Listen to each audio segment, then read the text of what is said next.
آنے والی ہے۔ اللہ کا مہینہ سنو آ گیا رجب، ایک ایسا مہینہ آنے والا ہے کہ جس کی شان بڑی نرالی ہے۔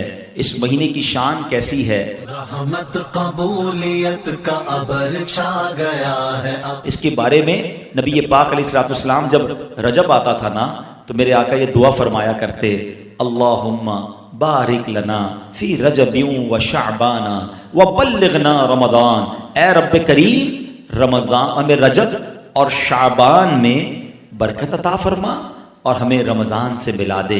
رجب کا احترام کرنا یہ اللہ کو کتنا محبوب ہے۔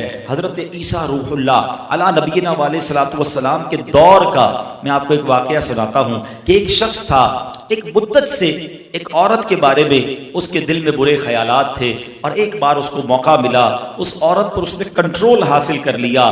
قریب تھا کہ وہ گناہ کرتا، اس نے دیکھا کہ لوگ چاند دیکھ رہے ہیں تو پوچھا یہ مسلمان، وہ مسلمان بھی نہیں تھا، غیر مسلم تھا، تو اس نے کہا یہ لوگ کس چیز کا چاند دیکھ رہے ہیں، کس مہینے کا چاند دیکھ رہے ہیں؟ تو کہا مسلمان جو ہیں رجب کے مہینے کا چاند دیکھ رہے ہیں۔ اللہ اکبر! جب اس نے سنا کہ رجب آ گیا ہے وہ اس عورت سے دور ہو گیا، گناہ سے باز رہا۔ اللہ کریم نے حضرت عیسیٰ علیہ السلام پر وحی بھیجی کہ اے عیسیٰ اس شخص کے پاس جاؤ، اس سے ملاقات کرو۔ جب آپ اس کے پاس گئے، اپنی تشریف آوری کا سبب بیان کیا۔ اللہ اکبر! جب اس نے سنا اس کا دل نور اسلام سے جگمگا اٹھا، کلمہ پڑھ کر مسلمان ہو گیا۔ تو پتہ یہ چلا کہ پہلے زمانے میں صرف مسلمان نہیں، غیر مسلم بھی اس مہینے کا ادب کیا کرتے تھے۔ رجب کے ورڈز کتنے ہیں؟ 3، را، جیم اور با۔ سبحان اللہ!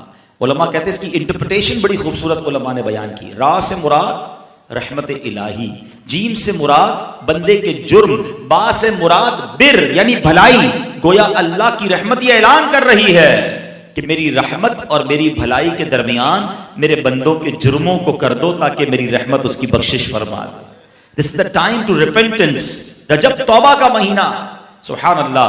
رجب کے بارے میں آتا ہے کہ رجب اللہ کا مہینہ ہے، احادیث میں ملتا ہے رجب اللہ کا مہینہ ہے۔ آقا فرماتے الشعبان شہری، شعبان میرا مہینہ ہے اور رمضان میری امت کا مہینہ ہے۔ تو یہ بہت خوبصورت سیکوینس شروع ہو رہی ہے۔ یہ مہینے ضائع کرنے والے نہیں، ہاں یہ مہینے اللہ کی رحمت کو لوٹنا ہے اس مہینے میں۔ اور سبحان اللہ! ایک بہت خوبصورت بات میں بتاؤں کہ نبی پاک علیہ الصلوۃ والسلام فرماتے ہیں 5 راتیں ایسی ہیں جس میں دعا رد نہیں ہوتی۔ حدیث پاک فرمایا رجب کی پہلی رات، 15 شعبان شب برات جو ہوتی ہے، ٹھیک ہے، پھر فرمایا جمعرات اور جمعے کے درمیان کی رات، نمبر 4 عید الفطر کی چاند رات، نمبر 5 عید الاضحیٰ کی چاند رات۔ اور رجب کے روزوں کی تو کیا بات ہے، احادیث میں یہ فضیلت آتی ہے جو رجب میں پہلے دن کا روزہ رکھے، پہلے رجب کا 3 سال کے گناہوں کا کفارہ ہے، دوسرے دن کا روزہ رکھے 2 سال کے گناہوں کا کفارہ، اور تیسرے دن کا روزہ رکھے تو 1 سال کے گناہوں کا کفارہ۔ پھر پورا رجب جو ہے وہ ہر روزہ جو ہے وہ 1 مہینے کے گناہوں کا کفارہ ہے۔ اب تو سردیوں کے دن ہیں، ویسے ہی ہم میں سے کئی لوگ لیٹ لنچ کرتے ہیں، 6 سوا 6 بجے افطار ہو جاتا ہے، تو ہو سکے تو نفلی روزے رکھیں، یہ عبادت کا مہینہ ہے۔ علامہ صفوری رحمۃ اللہ تعالی علیہ فرماتے ہیں کہ رجب بیج بونے کا مہینہ ہے، شعبان پانی ڈالنے کا مہینہ ہے، اور رمضان فصل کاٹنے کا مہینہ ہے۔ اور بڑی خوبصورت اس کی تفصیل بیان فرماتے ہیں کہ جو بندہ رجب میں عبادت کا بیج نہیں بوتا، شعبان میں ان بیجوں پر اپنے آنسوؤں سے پانی نہیں ڈالتا، آبیاری نہیں کرتا، وہ رمضان میں رحمت کی فصل کیسے کاٹ سکے گا؟ تو this is the time to prepare yourself۔ یہ تو وقت آ گیا مسجد کی طرف آنے کا، تلاوت کرنے کا، روزے رکھنے کا۔ اگر کوئی دوری ہو گئی ہے عبادت سے تو پھر جڑ جائیں، اور رحمتوں والے مہینے شروع ہو رہے ہیں۔ تو اے میرے پیارے اسلامی بھائیوں، اللہ کرے کہ ہم رجب میں اللہ کی عبادت کر کے، اپنے گناہوں کی معافی مانگ کے ہم اس رجب کو اس طرح گزاریں۔ اور رجب میں ایک اور کام کرنے کا بڑا زبردست میں آپ کو بتا دوں کہ نبی پاک علیہ الصلوۃ والسلام فرماتے ہیں، حضرت عبداللہ ابن زبیر رضی اللہ عنہ سے روایت ہے کہ جو ماہ رجب میں کسی مسلمان کی پریشانی دور کرے، اللہ عز و جل اس کو جنت میں ایسا محل عطا فرمائے گا جو حد نظر تک وسیع ہوگا۔ تم رجب کا اکرام کرو، اللہ کریم 1000 کرامتوں کے ساتھ تمہارا اکرام فرمائے گا۔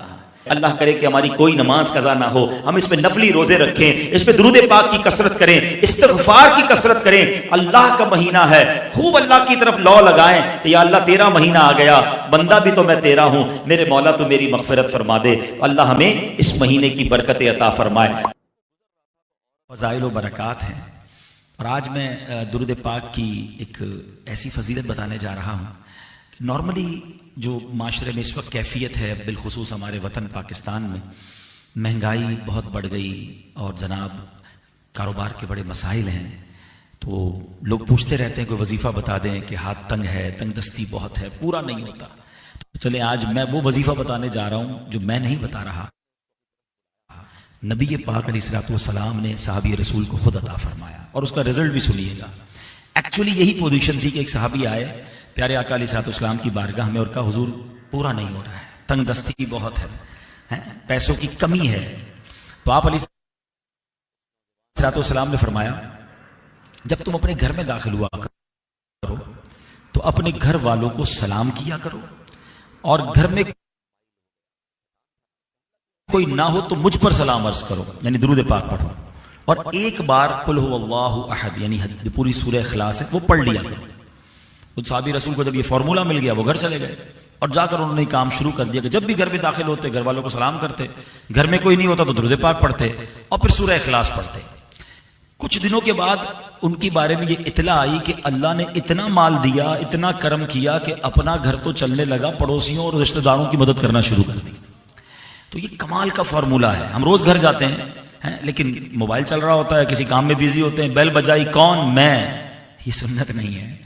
بیل بجائے اگر کوئی اور گھر میں سے کوئی پوچھے کہ کون، تو سنت یہ اپنا نام بتائیں، جو بھی آپ کا نام ہے آپ نام بتائیں، اور اس کے بعد جیسے ہی اندر داخل ہوں السلام علیکم ورحمۃ اللہ وبرکاتہ، درود پاک پڑھیں اور سورہ اخلاص پڑھ لیں۔ آپ اپنی آنکھوں سے انشاءاللہ اپنی روزی میں برکت دیکھیں گے۔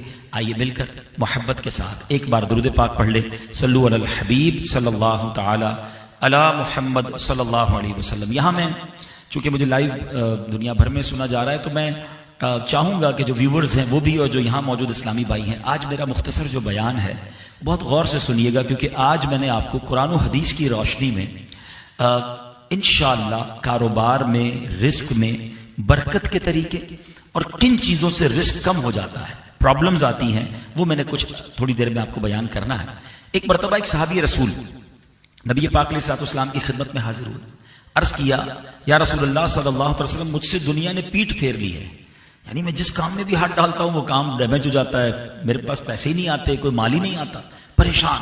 لوگ ملتے ہیں ایسے کہ پتہ نہیں کیا ہو گیا ہے، جس کام میں ہاتھ ڈالو پرابلم ہے، کام بنتے بنتے رک جاتا ہے۔ تو صحابی رسول نے نبی پاک سے کہا کہ حضور مجھے ایسا لگتا ہے دنیا نے مجھ سے پیٹ پھیر لی ہے، کوئی طریقہ بتایا۔